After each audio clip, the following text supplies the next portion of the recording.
In this tutorial, I'm going to show you how to add a VHS effect to your videos. Hey everyone, I'm Becca, and I'll be showing you how to add effects to your videos using Veed. Veed is an online editing software where you can add lots of different effects to your videos. You can click the link in the description below, or you can search for Veed, V-E-E-D, in your search engine. Once you have signed up and logged into Veed, you'll be prompted to begin a new project. Click the Upload a File button and find the files you wish to edit with.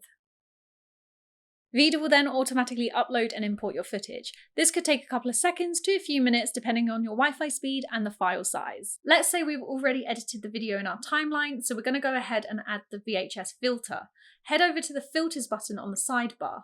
This will then open all the filters and effects that you can use. We're specifically searching for the VHS effect, so I'm going to hit the effects button and it will pop up here. I'm specifically searching for the VHS effect, however you can see that there are multiple effects that you can use here as well. I'm going to click on the VHS effect and Veed will automatically add it to your video. If I now press play, we should see the effect.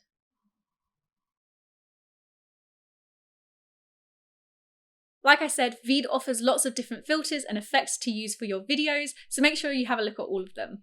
If you are happy with your video, go ahead and click the export button. Here you can use the drop-down menu to change the resolution of the video, and when you're happy, click the export video button. Veed will then render and export your video. This could take a few seconds to a few minutes depending on your Wi-Fi speed and the file size.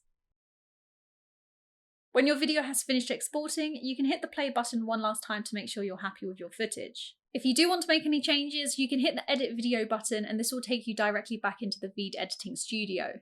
If you are happy with your video, however, go ahead and click the download MP4 button and this will save directly to your computer. And that's how easy it is to add a VHS effect to your video.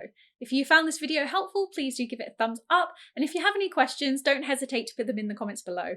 Don't forget you can join Veed for free today with the link in the description, and for more easy to follow editing tutorials, make sure you hit that subscribe button and that notification bell. Thanks for watching and I'll see you next time.